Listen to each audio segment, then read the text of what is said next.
বিসমিল্লাহির রহমানির রহিম। আসসালামু আলাইকুম রহমতুল্লাহ। প্রিয় দর্শক, আশা করি সবাই ভালো আছেন।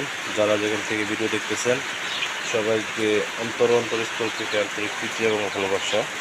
প্রিয় দর্শক, এগুলো হচ্ছে আমার সোনালী ফার্মি এবং আড়াইয়ার জাতের মুরগি। এই মুরগিগুলো আমি কালেক্ট করি গত মাসের 20 তারিখে। আজকে হলো সেপ্টেম্বর মাসের 7 তারিখ। আগস্ট মাসের 6 তারিখে আমি এই মুরগিগুলো আগস্ট মাসের 20 তারিখে আমার খামারের মধ্যে এই মুরগিগুলোকে আমি তুলি। মুরগিগুলোর বয়স হচ্ছে আজকে 18 দিন। মুরগিগুলোকে আমি মোট 3টা ভ্যাকসিন করেছি। প্রথম দিকে অর্থাৎ 5 দিনের দিন আমি রানীক্ষেতের ভ্যাকসিন করি। তারপরে হচ্ছে 11 দিনের দিন আমি গাম্বুরা ভ্যাকসিন করি। 18 দিনের দিন আজকে একটু আগে আমি এগুলোকে আমি গাম্বুরা ভ্যাকসিন করে দিই। মুরগিগুলোর গড় ওজন 200 গ্রাম প্লাস হয়েছে। এগুলোকে আমি খাবার হিসাবে দিচ্ছি স্টেটার খাবার। মুরগিগুলো আমার নিয়ত আছে, আল্লাহ যদি এগুলোকে ভালো রাখে, সুস্থ রাখে, ভালো থাকে, তাহলে ইনশাল্লাহ এগুলো আমি রেখে দিব।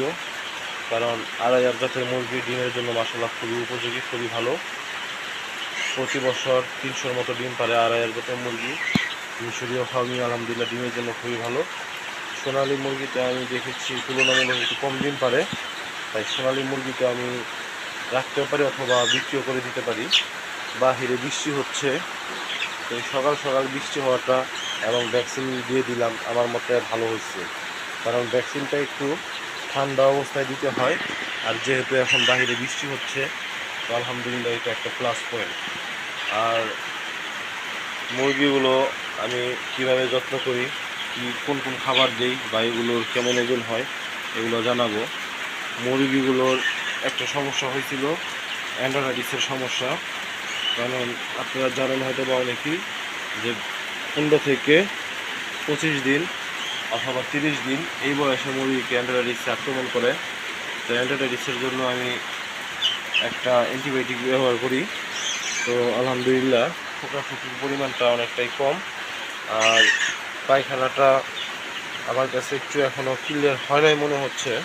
তারপর যেটা আজকে আমি ভ্যাকসিন দিয়েছি সেই ক্ষেত্রে আমি ওষুধ দিইনি। তো কী হয় আল্লাহ ভরসা দেখা যায়।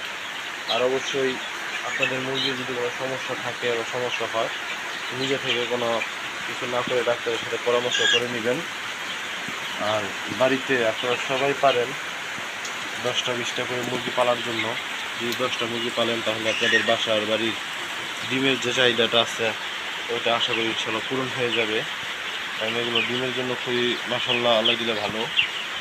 এই দেখেন মুরগিগুলো আল্লাহর রহমতে সুস্থ সবল আছে।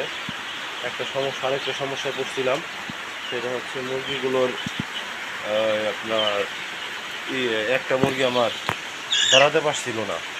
তো আমাদের এখানে আমার এই অবস্থাটা হচ্ছে সাভার আশুলিয়া।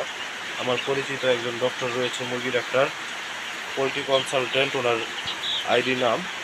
উনি ওনার কাছে আমি পরামর্শ চাই, পরবর্তীতে উনি আমাকে পরামর্শ দেয়। সবাই ভালো থাকবেন, সবার প্রতি শুভকামনা, দোয়া করবেন। সবাই ভালো থাকবেন। আসসালামু আলাইকুম।